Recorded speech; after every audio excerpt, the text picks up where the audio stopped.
So eventually it led to a point where I ended up meeting an individual. He says, he was involved in that recent shooting. The Zetas attacked me, and I was arrested with possession of an explosive device. He goes, well, I was in my armored vehicle, my escort. We were attacked, and one of the RPG rounds hit the car and entered the glass and did not explode. And he was inside the vehicle. So therefore, when the cavalry showed up, they arrested him because the RPG had not exploded. So he was in jail. He was very confident that he'd be getting out. I'm Steve Murphy, DEA Special Agent retired and now host of the Game of Crimes podcast. If you've seen the Netflix series Narcos, then you know my story. I now bring you stories of heroism and bravery from our law enforcement and military heroes, and occasionally from the criminals that they faced. Welcome to Game of Crimes.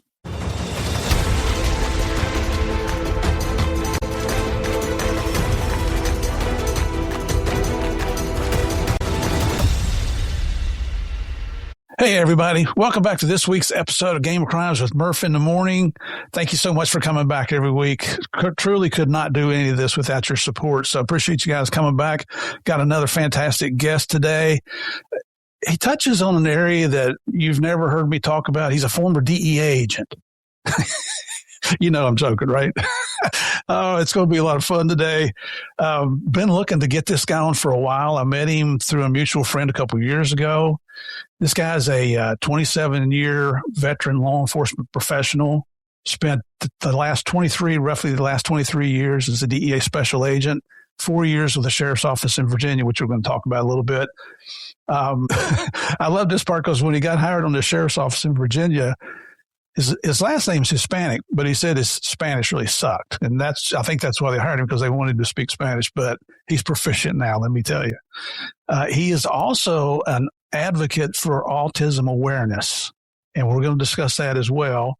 Plus, he's the author of a children's book about autism. And the name of the book is Alejandro and the Bacon Breakfast. That's Alejandro and the Bacon Breakfast. You got to check it out. We're going to talk more extensively about that shortly. But here's the cool thing. I was going to save this, but I'm going to tell you about this now. In 2024, that book, Alejandro and the Bacon Breakfast, was taken to the International Space Station. One of the few children's books that's ever made it up to the space station. And our guest today is the author of that book, Chris Diaz. Chris, welcome to Game of Crimes, brother. Thank you for having me. It's an honor to be here. Well, it's an honor to have you. I'm just talking about your book. I'm getting goosebumps here, man. That's fantastic that you're taking the time to bring awareness. And we're going to talk a little bit more about your family here in just a few minutes, but this is going to be good today, everybody. So listen in. If you haven't seen us on YouTube yet, do me a favor. If you listen to this, go over to YouTube, type in Game of Crimes Podcast in the search bar, hit the subscribe button, check out some of the episodes. Check out Chris here, nice looking young man here. He says he's retired, but he's really not, because none of us ever retire. You've heard my saying, just because we retire does not mean that our oaths expire. And Chris is living up to that as well. So go over there and join us on YouTube. The channel is growing here recently. I'm not sure why. Actually, I do know why. It was Tony McBride was a big kickoff here. But and Tony, love you. Thank you very much. By the way, we're going to have Tony back on later this year. She's already agreed to another interview, so you don't want to miss that. But let's get to today's guest, Chris. So, Chris, give us a little bit of well, first of all, let's talk about how you and I met. We have a mutual acquaintance. Yes. What's that guy's? Well, we can't say his name, can we? No, not right now. I've known, I call him Q. Okay. He's reminiscent of the James Bond's right-hand guy with all the technology. And at the end of my career, when I was operating overseas, he's part of the U.S. Marshal Service. And, he was always ever present. He's from an area of California where the flat brim hat and everybody whitens their teeth and they have the perfect smile, riding skateboards, probably drives a VW bus, but he is incredibly savvy with technology. And I believe he went out to dinner with you at the gang conference. Right. And that's where you guys ended up chatting up, and he was sharing some tales, spinning some yarns about what we were doing. before I retired. Yeah. Yeah. I think that we're going to get into some really interesting stories today, ladies and gentlemen. And one of those that I'm going to save for a little bit later, but Chris did something in DEA that I've never heard of anybody else ever doing in DEA. So you certainly don't want to miss that. I don't know if we'll get to it today or tomorrow, but I'll tell you right now, Chris has already agreed that this is going to be a 2-parter, if not a 3-parter. So we'll see how this goes. But Chris, if you would, tell us about where you grew up, your family dynamics, brothers, sisters. Did you play sports in school? Did you go to college? That kind of thing, please. Yeah, right on. I was born in Florida. My dad was a naval officer. His family's from Mexico. He's first generation in the United States. And he was literally born in East LA, like the song. And my mom was Irish Russian, and she's from New York. And so she was also a naval officer. They met in Spain during Vietnam. My dad was stationed over there, and they ended up getting together, had a family, got married. And through that course, when I was born in Florida, my dad was assigned to it's called the Mill Group at the U.S. Embassy in Caracas, Venezuela. And so our family, which at the time was mom, dad, my brother, and we ended up moving down to Venezuela. We spent about 5 years in the late 70s and came back in 1980 to Virginia. And we moved around in different areas in Venezuela, and then back in Virginia. Grew up on the beach and spent the majority of my younger life there. I went to college, James Madison University, go Duke Dogs. There you go. Yep. And then I went to school for music, ironically, and that's probably the only way I was able to get in. And I went to school for music, and then I realized music wasn't for me. I tried to go into the Navy. I tested. The Navy had an officer candidate school program at the time following my dad's footsteps. And my math was not good enough.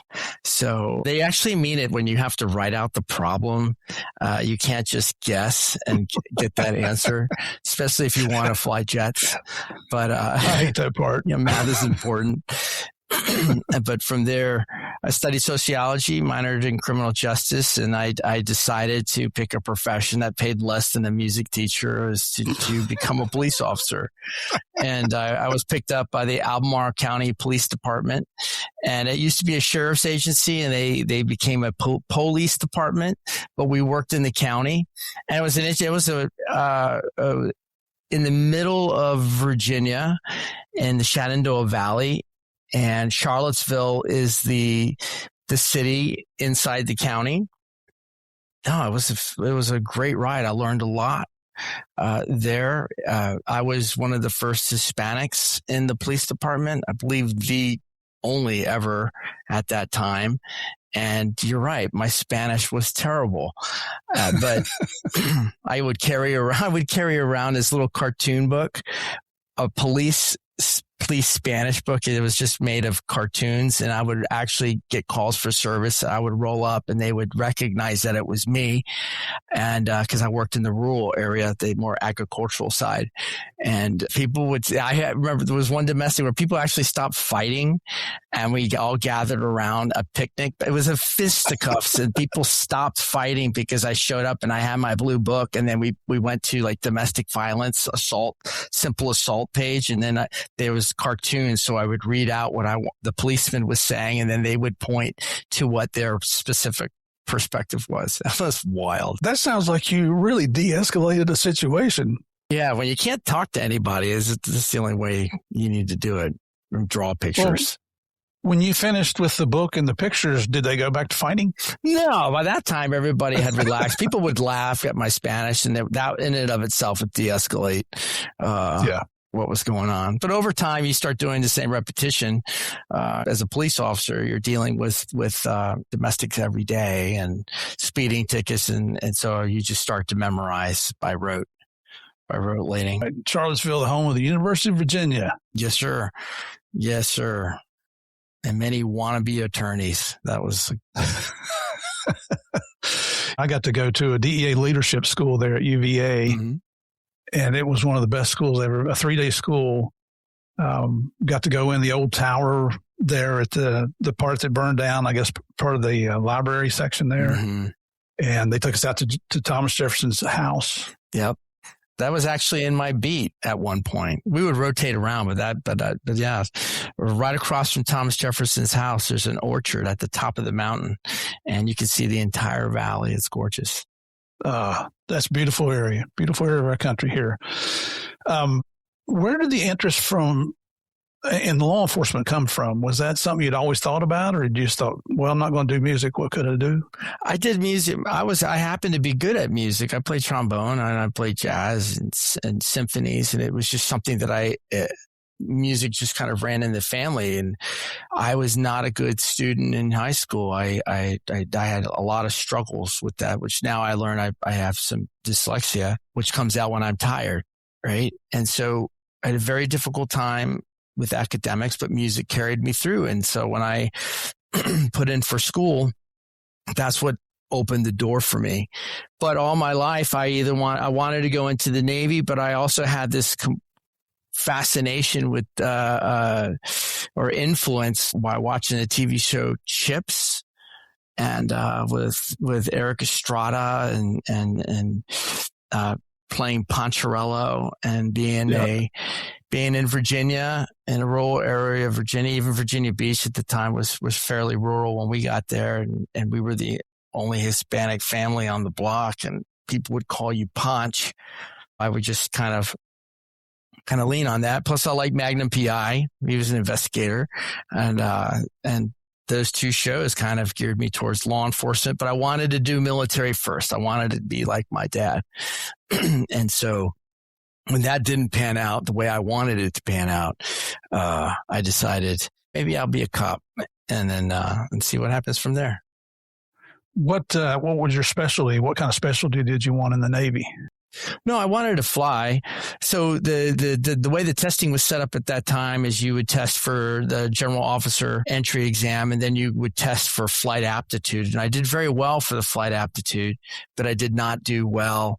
I took it twice, and 2 times I did not. I missed it by 1 point, and it was based on my math, and you had to show out your math. So. Yeah. Well, it kind of worked out for the citizens of the United States by going into law enforcement here. Yeah. When you were with the sheriff's department, did you do any narcotics cases or undercover? No. When I was with the police department, I was the uniform guy that I would get called to do the traffic stops. And in that area is the Joint Area Drug Enforcement, the JADE task force.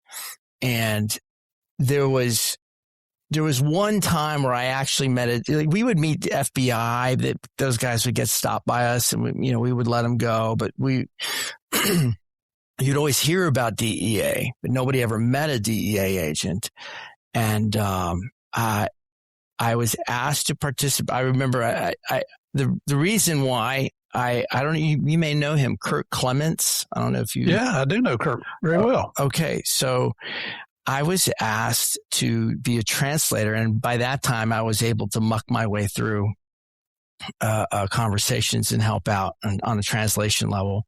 Kirk Clements I believe he was assigned to Richmond, a DO, and he was working with Jade as the DEA counterpart in Albemarle or Charlottesville.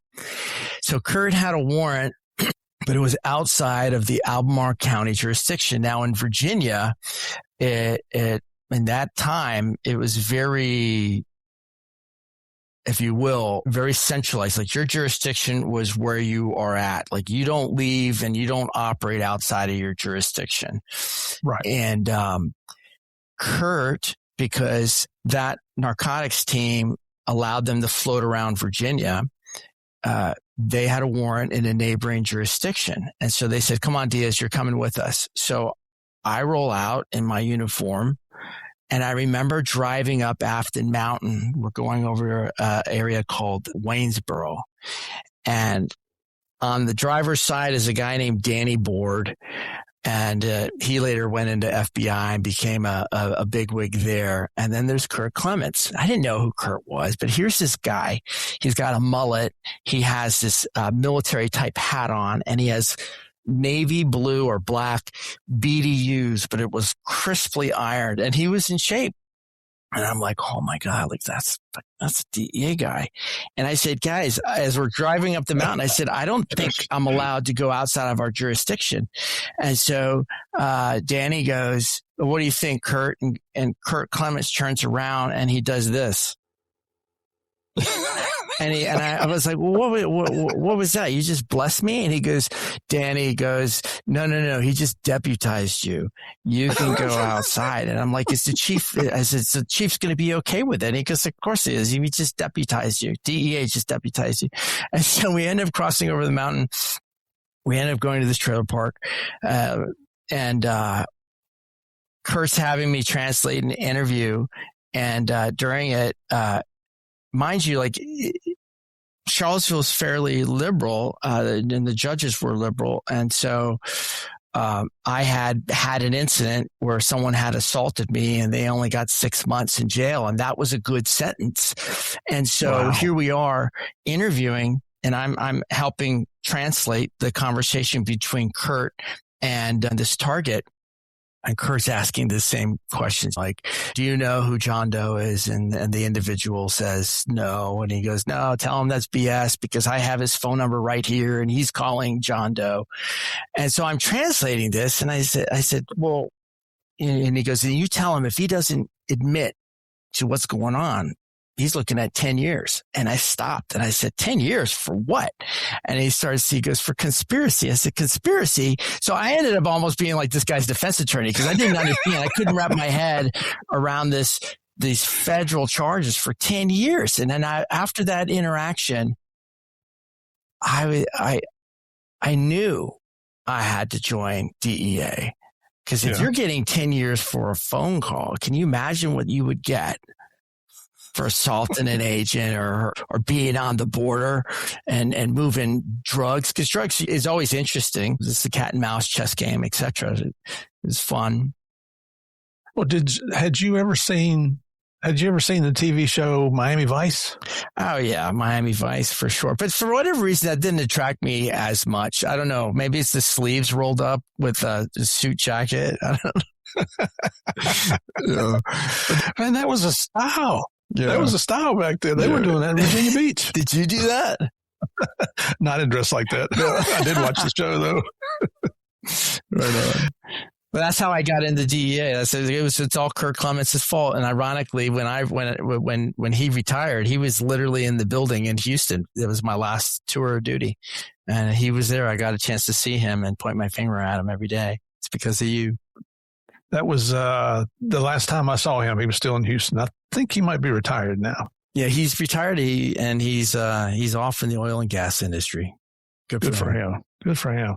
I mean, you just never know, and it's strange how certain things pique your interest. When I was a city cop in West Virginia, then a railroad cop, and I didn't know what DEA was, and a former Virginia State Trooper came along and was a railroad cop with me. Got to be best friends. Pete Ramey, still love that guy.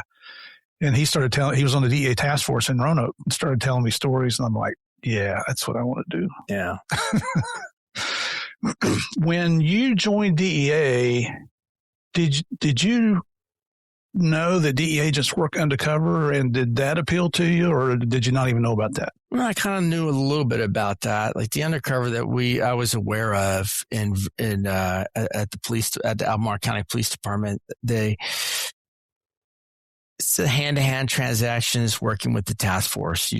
Someone would get assigned, and at one point there was one officer who graduated from the academy, had previous experience, and we had a captain who's former FBI, so he tried to implement a UC program with this one individual, and then that individual lived off the grid in a trailer trying to see who's doing local thievery and seeing kind of what's out and about in town. That's kind of what I knew about undercover. Other than what you would see in the movies or television shows. Did you think the job with DEA was going to be undercover? And just to follow on to that, did you learn anything very quickly that you thought, man, I didn't know it was going to involve this? When I was a police officer, I remember it was Halloween and I was writing a report because we are customer service oriented, and somebody wanted a report taken because their pump-ins were smashed. And so being a public, that area, you would have Sissy Spacek owned a home there, and Howie Long owned a home from the Raiders, and he does all those Super Bowls, and that was in my beat at one point. So you do some customer service report writing. And so I just remember sitting there thinking, man, is this what I want to be doing for the rest of my life at times? And I just kind of wanted to be jumping out of helicopters. And then the more I started being in the DEA hiring process, you do a little bit of reading and you see the cool photos. And that's kind of what I wanted to do. And going through the DEA Academy, you start learning about Undercover. And then that was pretty interesting. They would have instructors talk about their personal experiences, which is pretty dope. And I was thinking, I kind of like that. I did, I've been in a movie, Silence of the Lambs sequel. It's called Hannibal, and I enjoyed the acting portion of it, of being an extra, but being an extra in a lot of interesting scenes, pretending to be law enforcement. And I was like, man, this could be something real, like in real life, like the way the feds do it, like the way they do it in the movies. Was this movie thing, was that while you were with Albemarle County? When I was with Albemarle County, I ended up getting injured in a pursuit, and my car slid off a gravel road, and I hit a tree. I kind of saved my life, the tree, because I would have tumbled down this ravine, and I broke my collarbone. I was in the hiring process with DEA. I had a separated collarbone, and my buddy, who worked in Henrico, we were college roommates. He says, hey man, if you got a chance, come on down. I think I can get you in this movie as an extra. We could just hang out and drink beer all week. So like, yeah, right, whatever. So he took like the little cop baseball cards, and I was accepted in, and then we ended up hanging out, drink beer all weekend. And I was able to get in the movie, and only his right ear got in the movie. So pretty funny. You stole his scene. Pretty much. Yeah. So how long, when you applied for DEA, how long did it take before you got hired? That's a good question. It took 3 years. Oh my gosh. Was a hiring freeze, I'm guessing. Yeah. I joined the Albemarle County Police Department in 1997. And I didn't get hired. Like the day I stepped foot in the DEA Academy was March 23rd, 2002. And I ended up, DEA called me. They said, if you're interested, you have to be here on Saturday. I think I had 72 hours notice to show up at the academy. And so, yeah, I was able to work my way into that. 3 years. That's the longest I've heard, 3 years. I was 2 years, and it would have been much longer. I took a chance and drove from Southern West Virginia to Washington, D.C. to the WDO, to the district office there in Washington, and asked for the recruiter, who just fortunately was in the office, a guy named Charlie West.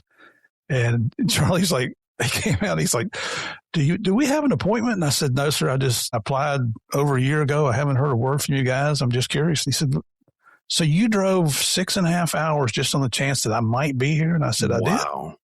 He said, are you okay? I said, I want a job. So he went back, and he comes back and he says, okay. He said, I found your application. He said, I promise you it's now on top of the pile. And it was, it processed from there. So, well, congratulations. You just, all your luck of the lottery right there. Just the fact that you were able to get with the recruiter. That's so true. That's wild. Because I just go drop a $2 bill down now, and I would never win anything. Although we did win $7 last week. So, but I bought 10 tickets. So it's $20. That's kind of a law enforcement mentality when it comes to investment. Spend 20 to win 7. And you still feel lucky about it. Oh, me. What was going through the academy? What was your wish list? Where did you want to go to after the academy? So I again, from Virginia, moved around, military family. The mindset is wherever Uncle Sam wants to send you, you go. I was just happy to have a job and to get through the academy. As much as I was given the opportunity to come back to the police department if for some reason that it didn't work out with DEA, or whether it's an injury or I just didn't cut the mustard. And so I was happy to get through the academy. So when the list came out in the very beginning, there was a lot of infighting because the way they set it up, it was very challenging. And then people were crying, that they can't move here, they can't move there, but everybody signed a mobility agreement. So that I had my parents' mindset is like, hey, if you were given a spot, you just take the spot. So I volunteered to take a spot on the border. And again, going back to my time with Kurt Clements, like, if this is what we're doing in Virginia, can you imagine what they're going to be doing on the border? This is the best. So I just selected Laredo, Texas, which is one of the largest land ports of entry into the United States for legitimate merchandise and drugs. Absolutely. Absolutely. I don't know if you knew that, but Javier used to be a deputy there. I do. I ended up meeting Javier later on in my career when after leaving Guatemala. But yeah, we talked about that. It's pretty cool. So I think you spent 7 years down there. Is that right? Correct. In Laredo, Texas, 7 years. When I was given the position and I ended up meeting one of the old heads out of Richmond, DEA guys, and he says, what did you do? Did you make a mistake at the academy? Like, why did you put in? And I didn't completely understand what he was getting at about going to Laredo. I said, no, I volunteered for it. I want to be at the tip of the spear. And he says, oh, you're going to be at the tip. All right. And so looking back on it, that is 7 years. That was a rough, very, very challenging, work intensive time. But I wouldn't trade it for the world. The amount of work, repetition, case management, caseload, was just unbelievable at that time. And so, I wouldn't change it for the world. The connection to Mexico, dealing with other offices, phenomenal. What a great learning experience. And rather than certainly not knocking smaller offices, but I started out in Miami in 87. It was still the Wild West. And for a small town country boy to go to a place like that and get to experience the things that you get to experience, it's an experience of a lifetime. Unbelievable. The most drugs at the time before I went to Laredo, Texas, was 25 pounds of marijuana on a kitchen table. And that was unbelievable in that part of the country. Go down to Laredo, Texas. I was assigned as a drug evidence custodian to manage the drug warehouse as one of many other custodians. And the warehouse had over 100,000 pounds of marijuana in it. I mean, it was bananas. Like the amount of marijuana that was left on the floor after taking your mandatory drug samples from the bundles was more than I had ever seen as a police officer. Yeah. And that's what you literally swept off the floor. It's a completely different world. Yeah, it sounds exciting, but dealing with that amount of weed is just a pain in the butt, isn't it? So, especially when it spoils. I remember one time we had a load and it was in chili powder, like hot pepper, chili powder.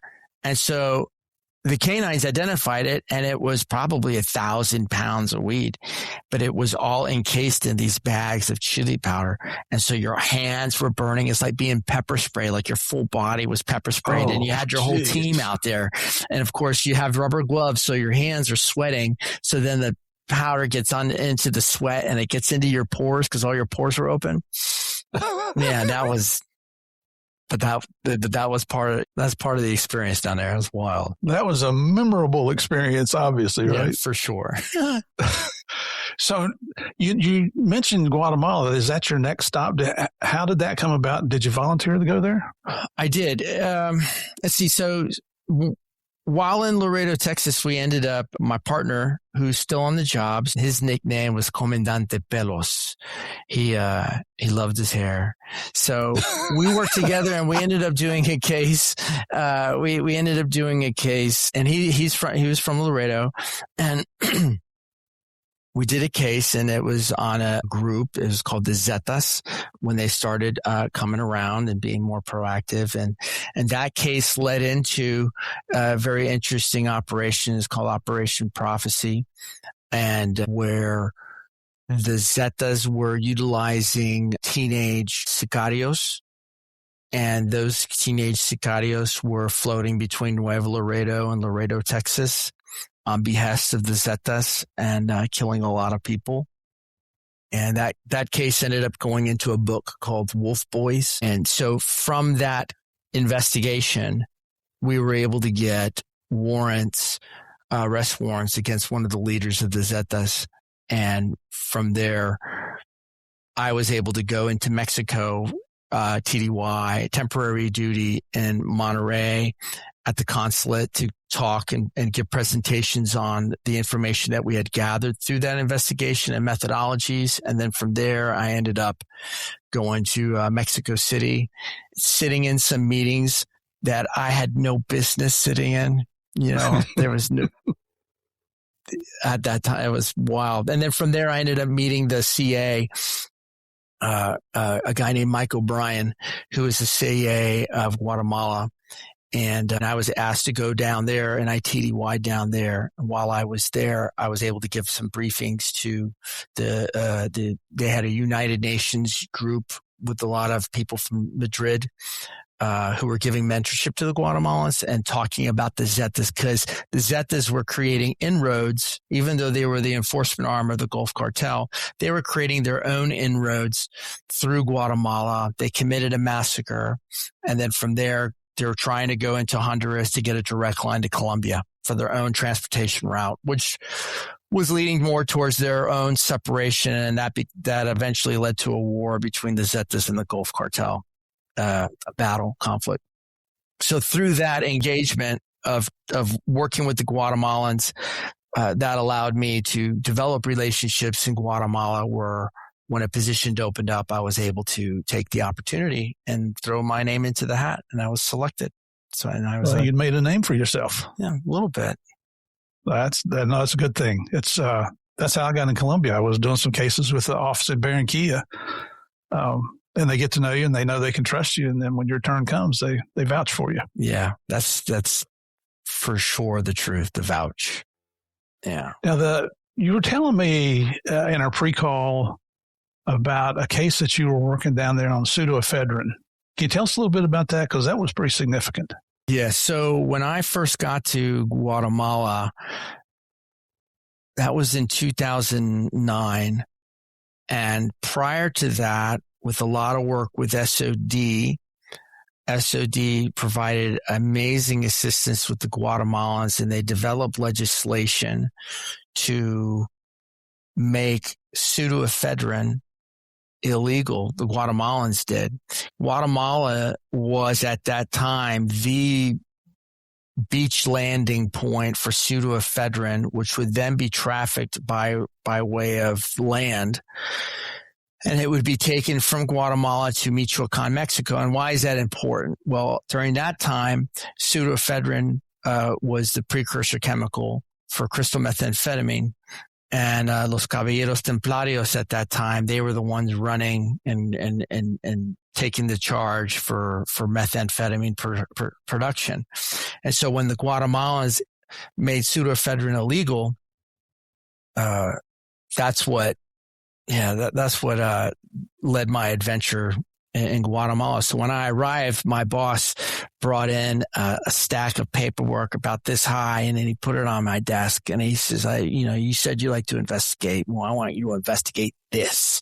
And so I started reading all this data and all this infrastructure. And then there were old CIs. So me and one of the guys, one of my old partners, we ended up sitting down and we identified some people to talk to, and we were able to identify who was the leader who was involved in the pseudoephedrine importation, or receiving it, and then funneling it to Michoacan, Mexico, which opened a big can of worms, which eventually led to my being threatened and having to leave Guatemala. And where were those proceeds? A lot of the proceeds were going within Guatemala that led to these threats. During that time, it came to our understanding that a lot of the organizations that were operating in Guatemala, the drug trafficking organizations in Guatemala, they also had legitimate businesses where they were laundering their monies through, and those businesses were getting government contracts. And through those government contracts, they could launder their money as long as 25% of the money that the contract was bestowed upon, those monies had to be deposited into very specific government charities. And those charities would be utilized in order to help fund certain political aspirations or to continue political aspirations. Yeah, right at the top. Yes, right at the top. Yep. You're being very diplomatic. Yeah, I'm trying at that time. So I eventually led to a point where I ended up meeting an individual, that individual who was intimately involved. That's actually a funny story too. He ended up calling me. He called DC. DC routed him to my telephone. And off of that telephone call, I just remember walking my dog outside of the apartment, and you could barely hear him. It's kind of scratchy telephone call. And he says, do you know who I am? I said, I don't know who you are. And he gave me his nickname. And he goes, no, I've been in the news recently. I was like, okay.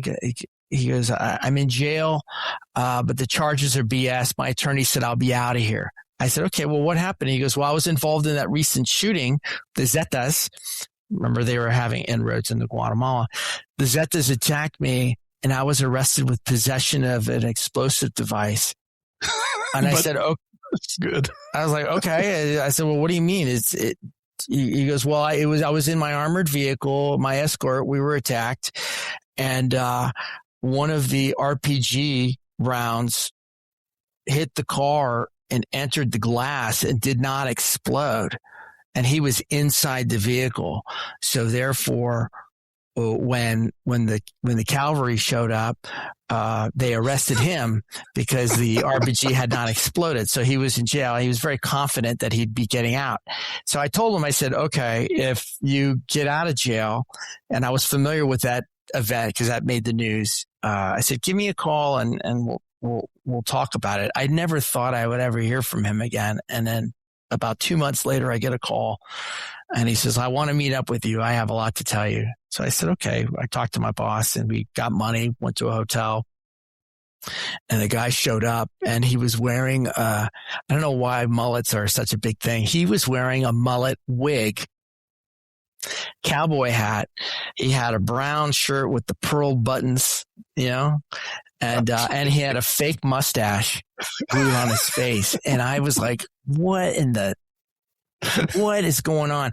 And he's like, I had to ride the public transportation. I wasn't going to take my car to meet you. You kidding me? But he had a stack of papers, and in those papers were all the government contracts that his people that he was aware of, that people in the drug trade were laundering their money. And he had the, if you will, the bona fides of that concept of that drug trafficking organizations were laundering money through government contracts. So yeah, that's how it began. I was going to say only in a third world country, but it'll happen anywhere around the world. Would somebody try to kill somebody and the RPG grenade did not explode, the rocket, and they charged that man with possession of explosives. And it's bananas. It's been, and back then, like, this is another concept that was really foreign to me. Like, if you get in a shooting, they arrest everybody involved. If you get into a car accident, they arrest everybody involved. Jeez. Until the matter's resolved. That was wild. That's unheard of, isn't it? Mm-hmm. That wouldn't float here in our country, but you're not in our country. Right, exactly. You ended up picking up threats against you in Guatemala. Now, is your wife and child with you, or who's with you? So at the time I was married and still am. God bless her heart. She's been through a lot. That's our unsung heroes, brother. Yeah, that's for sure. And so the target that I was investigating with regards to the pseudoephedrine lived 3 city blocks from the apartment complex I was at. Jeez. And he ran multiple city blocks. Like you could drive down there. I was told not to go, but I went with obviously with our Foreign Service National that was assigned to us. They did take us. They just said, hey, lean down in the back, drive through these neighborhoods. And you can see guys walking around armed to the teeth, and not wearing a uniform, private security, but it was obvious that they dominated that area. And so that individual lived 3 city blocks away. and so having my wife there and obviously picking up those threats, not just me, my partner, and his name was Guy Galuccio. We worked together in Guatemala. We actually went to language school together. It was great family. Lived in the same apartment building. And we had multiple CIs, confidential sources in that organization reporting that could actually go talk to the boss. And so upon receiving those threats, Guy Galuccio and I, we were tasked with investigating the threat against ourselves. So to make sure that was valid. And so that required us to go into the territory, drop off the CIs and have that recorded, the threat and what they wanted to do to us, which is funny that here we are under the threat. And then we ended up having to go in there to make sure that it was real. It's pretty wild. That's the way we do it, DEA. That's right. But we were able to confirm it. And once upon confirmation, we followed policies and procedures and we were able to get out. And my partner went over to Peru and I ended up, I was able to make my way to Puerto Rico and Claudia came with. My beautiful bride. Did you want to go to Puerto Rico? No, I wanted to stay overseas. In fact, I was originally offered Mexico City, which is very cool. But being that the individual that we were investigating at the time, it was an alleged threat to pick us up, was tied in to the Michoacan. And since we were doing the investigation, that's where the pseudoephedrine that had became illegal was being shuttled to Michoacan, going from Guatemala to Mexico City. If there was any information, like how is this information coming out about us specifically? It'd be like going from the pot to the frying pan potentially. And so chose not to go. I wanted to stay in the foreign environment. And then instead of going there, I was then offered to go back to Laredo, Texas, which I didn't want to go back to Laredo, Texas. I wanted to stay foreign. And so Puerto Rico was kind of like let's meet in the middle. And I had to make a lot of phone calls to make that happen, believe it or not. And then once that got accepted, my partner, great partner, Janelle Boggs out of 959, she worked the pseudoephedrine case with me. And through that, when I was primarily evacuated, I went to 959 so we could do our proper case. And there was more involved with that case beyond pseudoephedrine.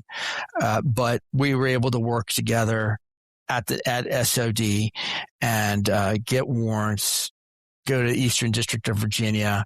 And then we were trying to work the ability to have him arrested in Guatemala. And then from there, she and her husband had connections to facilitate me being able to go to Puerto Rico. I was happy to go to Puerto Rico, still speak Spanish, improve on that, stay in the foreign environment, working international type cases. And that's what I very much enjoy doing. Was that guy from Guatemala, was he eventually arrested? He was eventually arrested and he was brought to the United States and is in prison. My old boss did talk to him and ask him if he threatened, had any feelings of doing harm against federal agents, and he said no. So not a bad guy that lied. Come on now. No, it's impossible. Unfortunately, while I was at SOD, I ended up finding out that one of my CIs that was fantastic. He ended up getting picked up, and he ended up getting murdered. And I was advised that it was a simple robbery. How that's deduced, I don't know. A lot of broken bones and left with a little bit of cocaine in his pocket and having a watch on his hand and etc. You would think those are items of value that would probably not be left with the body on a simple robbery. Right. But that also happened, and that's something that stays with you. Yeah, it does. That's not something that CIs, you kind of trust them at arm's length, but at the same token, they're taking a lot of risks. And a lot of them are excellent. They're not all dirtbags. Right. A lot of them are. You went to Ponce, Puerto Rico, right? I did. And who was your country attaché or SAC at the time, special agent in charge? Over in Puerto Rico is Javier Pena. There you go. You can't get away from that guy. No. So I ended up going there, and I was assigned, and I was at 13. So Puerto Rico is typically a younger office, and Ponce at the time didn't have any 13s. When I arrived, a good friend of mine also arrived. Who was also a 13. He came out of Pakistan, and so when you arrive, you settle in your office, and then you have a meeting with the SAC. And so in that meeting, the expectations are set for you, and this is what I expect out of you coming to this office, this region. So I met Javier Pena, and he's super cool. We talked about Laredo, where he used to work. Maybe we chatted about this and that, and he set the level of expectation and lead, mentor, guide, and help the younger agents. And he goes, that's all he's been in the same positions about being threatened, and he understands and take care of family first, and also help out the younger kids, make sure they don't blow themselves up and do proper cases. And so I was able to work on that. It's amazing. Anybody that you talk to that ever worked for Javier only says good things about him. I've never heard a single person. Of course, they might not say it to me because they know we were partners for so long, still are in business. But he's very well thought of. I mean, he's a legend within DEA. Oh, for sure, really is. For sure, great guy. When your wife was diagnosed with an illness at some point, was that while you were in Puerto Rico? Well, yes. So when we moved to Puerto Rico, we had our son. Alejandro, and he was born in Ponce. He's Ponceño, and while my son was about 8 months old, my wife was diagnosed with breast cancer and triple negative invasive ductal carcinoma. It's essentially a cancer that there's no known reason why you have it. You just have it, and it's incredibly aggressive. And if you're diagnosed with it prior to the age of 40 years old, it's double, 2 times more aggressive. So it's a very serious situation. And I've ended up working in Puerto Rico just under 3 years. And Javier Pena ended up leaving and going to Houston soon after I arrived to Puerto Rico. And so I had different administrators above me, and I was able to file a medical transfer.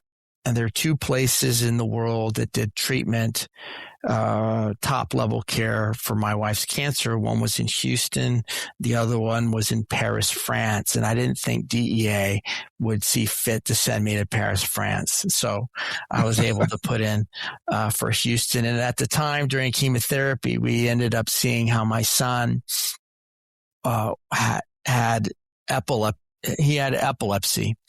And while we were having treatment, or the day that my wife was out of cancer treatment, all of it, She was signed off by the doctors. We ended up going into the hospital to take care of my son because of his epilepsy. We did 5 days for some review, and we had some doctors who unfortunately misdiagnosed him with the wrong epilepsy, gave him the wrong medicine, and it took about a year to get off this medicine. And so when I went back to Puerto Rico, I have my wife who's recovering from cancer treatment and surgery. I have my son who is having drop down seizures. And at one point he was having a seizure every 8 minutes for 2.5 months. Right. So you have this dichotomy of challenges, and, DEA gave me the opportunity to be with my family and to take care of them in Virginia during treatment. And then once we were managing my wife, but more focused on our son and his epilepsy and how the medicine there was a causation for his grander seizures that he had. I did a double medical transfer request. And from there, I was sent to Houston, and ironically, my paperwork ended up getting lost. And I'll always remember Bruce Travers. I didn't know who he was, but he was in charge of the career board. And I ended up talking to him on the phone. And then, man, that guy's a stand up. He took everything I had to say, received the paperwork. And that same day I had numbers to go to Houston. He made it happen. Yeah. And then my understanding is that during that time period, Javi was still involved and he signed on the orders for me to come over. So that's another, urban legend. He was part of that as well. And so I was lucky to leave Puerto Rico, good standing, managing life and kind of changing perspective of, how to manage cases and wanting to stay international, but you can't with that type of family medical, and which allowed me to go to Houston and kind of put me on this new path of how to manage life. Yeah, Bruce was extremely well thought of in DEA back during his time. Sadly, lost touch with him over the years, but I mean that's what DEA does. We try to look out for our own. Yeah. On that time, they did. They did take care of me, and I forever appreciate that. Yeah. So now, what year did you get to Houston? Do you remember? 2013. My first day in the office was November 1st, 2013. Well, that was the day I was supposed to show up. As I'm getting in the elevator in the hotel, my son has a grand mal seizure. My wife's shouting at me. So I run back. You're wearing your suit and tie for your first day. And, I end up run back, go to the ER. And then, so I showed up technically, or accurately on November 2nd was the first day I showed up to the office in Houston. And I'm going to guess there was no problem with that whatsoever in the DEA office. The medical? No, they knew that I was showing up and I had a lot going on. So they were completely fine. And I was assigned to a strike force floor, where at the time it was part of OCDF, Organized Crime Drug Enforcement Task Force, where it's a joint floor. We have FBI in one corner, ATF down the hall, HSI across the way, but we're all supposed to work together. And sometimes we do. And sometimes we don't.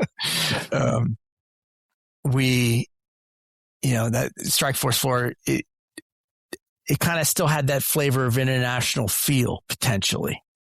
And so I was lucky to be assigned to a strike force group, which, and my entire tenure there in Houston, it was phenomenal because they allowed me to do what I needed to do to take care of the family, and also do some interesting cases. Was your group supervisor either Mike Chavarria or Keith Bishop? No, but I knew Keith Bishop on that Zeta case when I was in Laredo, Texas. I met him. I remember shaking his hand. I went into the GS office, shook his hand, and his hand, it was the biggest hands I've ever. So it's like a big polar bear claw just kind of grabbing your hand. And I think he does it on purpose because he knows that he has gigantic mitts, So no, I've met Keith Bishop, cool dude. And Mike Chavity, I did not work for him, but he was in the building. I like Mike a lot. I think at that time he was over tech in the wire room and all of that world. He wasn't doing enforcement at the time. Those are two more DEA legends. At one point I was the ASAC at Special Operations Division over Mexico and Central America, and Keith was assigned to that section. And that's when I talk about him, I say the same thing you did. The man has got the biggest hands of any person I've ever shaken hands with. It's freakishly large hands. And if you don't know who he is, ladies and gentlemen, check him out. He used to play for this semi-pro ball team called the Denver Broncos. Yeah. I think he was 8 years All-Pro. So yeah, big boy, but a fantastic investigator. Yeah, very, very smart, man. Yeah, the guy was sharp. His work ethic was unparalleled. I mean, I could wake up in the middle of the night and I'll have text messages coming in from Keith at 3:30 in the morning, sitting in the office working on a case. I mean, you got to love people like that. Dedication's unbelievable. You know who was there is Lee Nash. Yeah. And you and I talked about Lee Nash. Lee Nash, when I first arrived, was a group soup on the strike force floor down the way. But Lee Nash ended up, he was the guy who did my PT test when I got hired with DEA. Wow. And he actually did it twice, because the first time I failed my run. It was 2 weeks after I was released off my shoulder injury from that pursuit I was in. And during when I was recuperating, other than going and do that little side gig movie, I didn't really work out that much. And so I rightfully failed. And then Lee was asked to do another group, and I ended up being in the group, and I passed. And then from there, I was able to go to the academy. So that was really cool to see him there as a GS. And later on, he left, traveled around, did headquarters time, and then he ended up coming back and becoming the ASAC over Strike Force. Then that was awesome. Great guy. Yeah. Nice. I love the Strike Force. I got to build out the Strike Force in Atlanta after I left SOD, and just had, oh my gosh, and we got along with everybody. We had everybody in the same office space, and like you guys across the hall and so forth.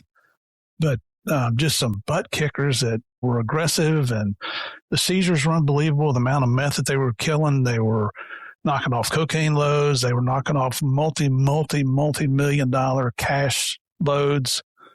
I remember the customs guys back then knocked off a tractor trailer. It was a cattle hauler, 2-level cattle hauler on the trailer, huge, like a 40-foot trailer. Mm-hmm. And in between the first and second floors was a vacant space under the floor.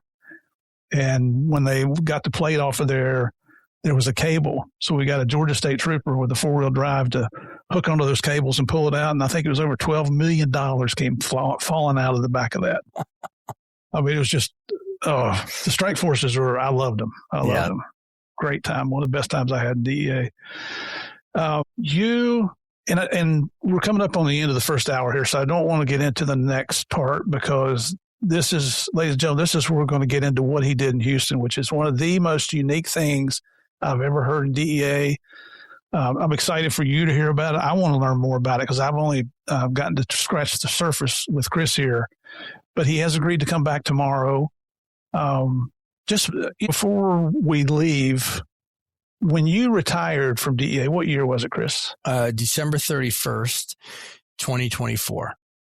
And what was the reason for retiring? Were you tired? Were you mandatory? I turned 50. That's actually my birthday. New Year's Eve is my birthday. Oh, okay. And I turned 50, and I realized once I moved to Houston that I was no longer family first. And I learned once my son's seizures were resolved, got him off the meds, found the right doctors. My son is on the autism spectrum disorder, and my son is nonverbal. And so I realized that as hard as I was working for the government, I was able to accomplish all the professional objectives that I wanted to accomplish as a 13 investigative agent. I originally wanted to go into supervision, did all the testing, etc. But having family with everything we were dealing with, traveling overseas, that tempo, it's a very fast tempo, being away from your loved ones, that wasn't in the cards for me. And I realized if I've accomplished all of my objectives career-wise, why not leave at 50 when I'm eligible and take that energy that I have and dedicate it for my family and try to pursue and be advocate, start my own business, but also advocate in the world of autism full time. And that's what I've been doing. So I was able to leave. Yeah. Excellent. And that's, our families are the ones that suffer the most in DEA. I know it happens in other law enforcement agencies as well, especially at the federal level. I know firsthand what it does in DEA. And I try to tell people that are interested in becoming DEA agents, this is not a 9-to-5 Monday through Friday job. This is not a job. This is a lifestyle because it affects everything in your life. Whether it's you're dealing with a wife that has been diagnosed with cancer, or you're dealing with a child that has a special needs issue. DEA, under certain leaders, is gracious enough to help you with your family. But the same token, you don't get a free pass. You're still expected to produce. And I'm certainly not saying anything bad about DEA. It's amazing how much DEA will bend over backwards at times to help you get through those situations. So that's why I can't say enough good things about our families, the stuff that we miss, the things that they put up with, especially our spouses. For me, we had 2 daughters at home at the time. The boys were already out. I thought I was doing a good job of making things and tried to be there when I could. And when I retired, they reminded me of all the things I missed. And it's and they weren't doing it vindictively. It's just, hey, here's how it was. And they have forgiven me, if that's the right word to use. But so our unsung heroes, that's our families. Gosh, we couldn't do this without them. Mm-hmm. It keeps us on track, right? That's true. I agree with that for sure. Ladies and gentlemen, I just wanted to get to that part because tomorrow we're going to get into so many things. We're going to get into this special operation he initiated in Houston. And I've got a ton of questions that deal with working undercover, with dealing with autism awareness, and what Chris is doing now. So you want to be sure and come back again. If you haven't checked out Game of Crimes yet on the Patreon side, that's patreon.com/Game of Crimes. Saw a couple of retired DEA folks sign up here the past week. Love you guys for what you do. Love your support here of the show. Chris, thank you so much for being here with us today. And thank you for agreeing to come back tomorrow, brother. It's an honor and a pleasure to have you on here. It's an honor to be here. Thank you. All right, ladies and gentlemen, thank you for coming back. Come back tomorrow. In the meantime, take care of yourself. Be safe out there. God bless.